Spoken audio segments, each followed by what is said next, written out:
電影場景《殺手蝴蝶夢》第二回。1989年上映，王祖賢、鐘鎮濤、梁朝偉主演嘅，譚家明導演嘅《殺手蝴蝶夢》啊。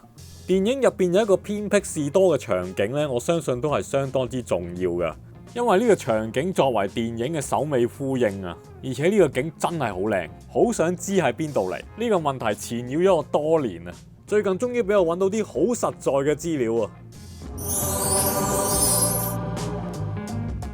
戲裏面咧係其實出現過兩個士多嘅。電影開波，吳萬達警察帶阿張達明大陸仔落嚟嗰場重要嘅戲啦，同埋電影結尾嘅時候發生激烈槍戰，都係用咗同一個嘅士多位啊，就係永興隆士多啊，同埋另一個細場口梁朝偉同阿王祖賢傾偈嘅一個細士多。兩間士多嘅氣氛差異好大嘅，而更驚人嘅發現就係透過今次揾電影場景咧，竟然揾到一條消失咗嘅村落。以下落嚟我就為大家一一拆解啦。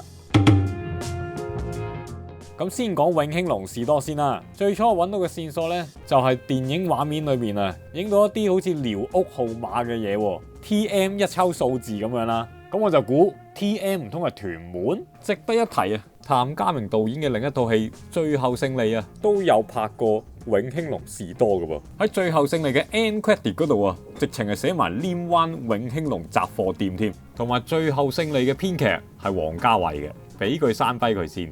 最後勝利就其實叫最後今天嘅。唔知而家最後勝利嗰啲線上看有冇下架呢？我哋都係講緊殺手蝴蝶夢啦。與此同時，我又將幾張劇照咧 post 咗上去一啲面書嘅群組上面問人。偉大嘅面書大神果然幫到手啊！竟然喐到一個當年嘅村民留言，釋出一個最明確嘅地點位置係下白泥嘅稔灣村啊！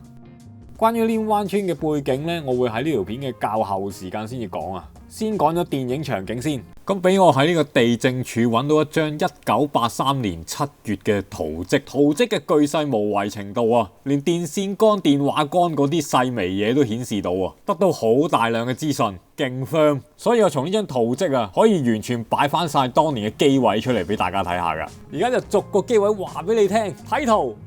首先就係一開波主角嘅車駛入嚟士多嘅爛地啦，電影畫面咧就清楚見到咧永興隆3個大字啦。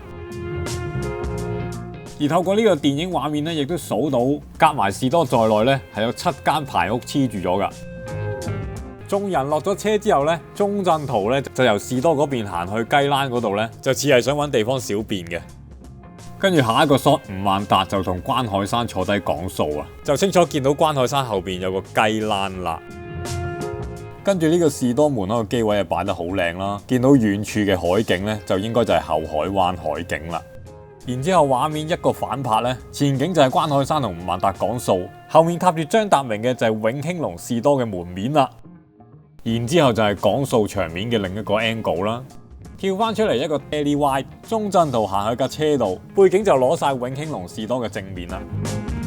關海山同吳萬達傾唔掂數之後咧，吳萬達就將錯就錯，一槍打死咗張達明啊！跟住機位反拍，鐘鎮濤就從畫面嘅左方咧飛撲入嚟解圍啊！咁鐘鎮濤同吳萬達一輪擾攘之後咧，鐘鎮濤就錯手殺警啊，殺死咗吳萬達啊，從而就展開咗佢要着草嘅生涯啦。咁跟住鐘鎮濤同關海山就嗱臨揸車走啦。喺呢個前景有火堆嘅畫面度咧，就清楚見到後面有兩支桿啦，完美咁樣對應翻圖則嗰支電話線桿同埋電線桿嘅。最後汽車揚長而去咧，就完咗呢一場戲啦。如是者電影嘅繼續發展啦，鐘鎮濤着完草幾年之後翻嚟香港啦，時移世易啊，嚟到電影嘅結局，命運嘅愚弄，鐘鎮濤又翻嚟永興隆士多，即將就要展開一場大廝殺啦。咁啊，場戲一開波搞下氣氛先啦，就吉鏡影住一條單線行車嘅過河橋啦，同一個機位咧就見住3架私家車進入啦。呢3架車就係以陳慧敏神爺為首嘅黑幫，準備就嚟到呢度搞掂啊鐘鎮濤啊。值得一提嘅咧就係呢條過河橋啊，係唯一一個現時仲存在嘅景物啊。依家有好多遊車河嘅 YouTube 片咧都有拍過呢條橋啊。就係幾出名通往去堆填區嘅稔灣路啦。咁有時咧就話係禁區啦，咁唔知點解有時又有啲人入到去嘅。呢條車路橋咧都大有來頭嘅。原來呢條行車橋乃至附近一段嘅稔灣路咧，都係當年由英軍嚟起嘅。咁港英政府當時係有拍低呢個興建過程啦。咁片段就講到話英軍咧係為市民而建，方便偏遠村民出入交通咁樣。但係我唔排除咧都有少少軍事策略成分嘅。話晒面對後海灣，對面就已經係大陸啦。好，上一上地理堂先。咁我哋睇翻1983年嘅圖則咧，以英軍起嘅行車橋作為定位咧，永興隆士多爛地嘅範圍咧就喺呢度啦。畫面嘅向左咧就係真咀方向。對照翻今時今日嘅地圖咧，就會發現永興隆士多嘅範圍咧已經淹沒咗喺呢個堆填區裏面啦。從一張1985年7月6號嘅地政處航空圖咧，就睇到一個實景相啦。以鳥瞰嘅視覺咧，清楚睇到永興隆士多範圍嘅建築物分佈情況就係咁啦。講翻電影場景先，下一個畫面，3架車嚟到永興隆士多爛地，個擺陣就係咁樣嘅。咁我照擺翻3架車嘅 icon 喺個圖則嗰度俾大家睇啦。鐘鎮濤再次企喺永興隆士多嘅前面啦。好啦，一堆黑幫嘅手下咧就落晒車啦，就同鐘鎮濤對視緊啦。黃色車嗰邊有個手下嘅大頭 shot 咧，就發現到後邊有個公廁啦，又同呢個地政處圖則咧吻合咗啦。最後方灰色嗰架車就係陳慧敏嘅座駕啦，就會見到佢後邊白色嘅屋咧，應該就係鄉事委員會啦。跟住個 close up 咧就影陳慧敏架車，佢未落車嘅，呢個肥佬係佢手下嚟嘅。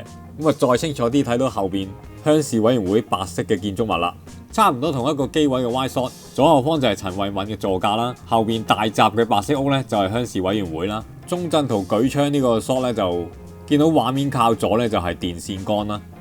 陳慧敏飾演嘅神爺啊，中槍倒地呢下咧就見到後面嘅雞欄啦，差唔多同一個機位神爺嘅手下又中槍倒地啦，後面又再一次見到雞欄啦。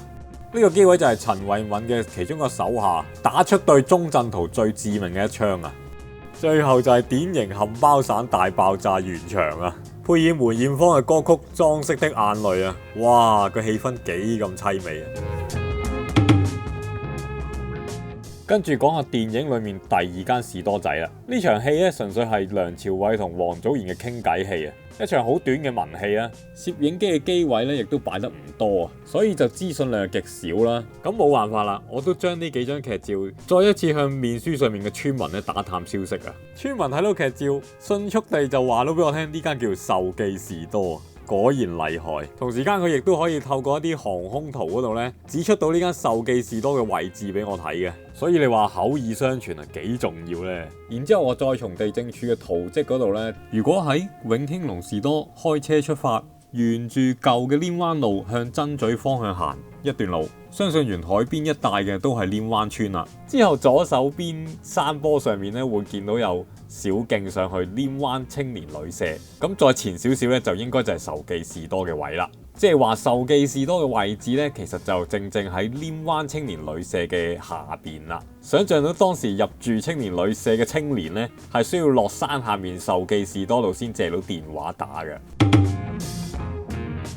今次從呢個電影場景咧揾到一個消失嘅村落啦，依家喺掃管笏嘅蓮灣村咧，其實係被重置嘅新村嚟嘅。咁究竟發生咩事呢？舊嘅蓮灣村位置於下白泥與真咀之間，村民就多以務農、捕魚、養魚、養鴨同埋養蠔為生嘅。早年曾經考慮為新機場嘅選址㗎，但係港英政府考慮到對面岸就已經係大陸咧，所以就放棄咗㗎。海灣而家已經填平咗啦，並與附近青山操炮區嘅山坡咧組成咗新界西嘅堆填區啊。原本有百幾名姓鄭原居民聚居嘅稔灣村咧，咁啊因為政府要起堆填區咧，就被重置到去而家掃管笏嘅加財里啦。